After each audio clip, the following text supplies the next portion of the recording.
Would you be shocked to learn that a bunch of recovering alcoholics and addicts would like to rent the house next door to you? Well, the man who would like to make that happen is Paul Malloy.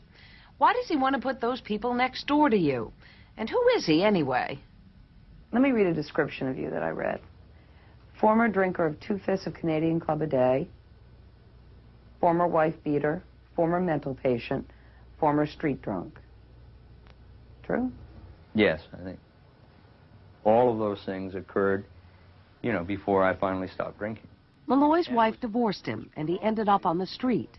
Finally, in an effort to get help, he went into treatment and then checked into a halfway house, only to find out the house was about to shut down.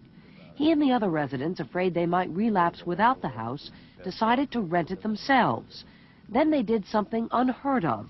They decided to run it themselves. No staff, no paid counselors. It was called Oxford House. It was such a success that Malloy and his friends opened another house, and then another and another. 15 years later, there are more than 200 around the country, and over 6,000 people have lived in them. Malloy heads up the central office, but the homes themselves are run by the residents, all of them former drunks and addicts like these men in Bethlehem, Pennsylvania. What Oxford House gives them, they say, is time.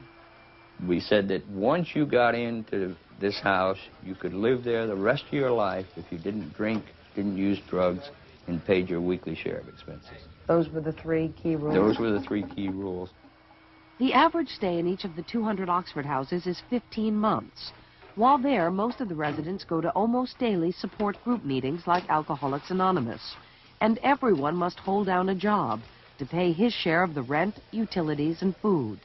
Since each house is self-supporting, everyone pitches in, which is something new for these men. Doing your chores is an essential part of recovery. In a women's Oxford House in Washington, D.C., the house coordinator makes sure that everyone pulls her own weight. Oh, my goodness, look at this. See who just washed. I'm going to hold on to this lint and see who's going to cop to it. Whoever dried clothes last, the filter was filthy. And what I want to ask now, does the person who did not clean the dryer want to cop to it? Next time, there will be a fine initiated of $50. So $50 fine for leaving some lint in the dryer. Yes, our fines are $50, and I just got one. Coordinator. I say that because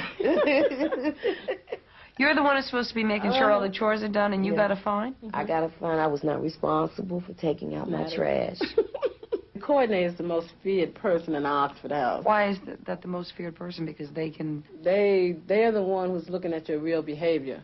A lot of times you can relapse way before you pick up the drink or the drug, and a lot of people can see the behavior. Mm-hmm. Malloy says not only doing chores, but holding an elected office helps to make a person responsible. I think that this is where we stumbled into a very good system in an Oxford House. It's democratically run. Some of the individuals in the house are elected to president, secretary, treasurer, and that's important because it says this peer group has enough faith in me to believe I can take the minutes of this meeting. Or, even more importantly, they believe I can be trusted with the money and run the house checking account.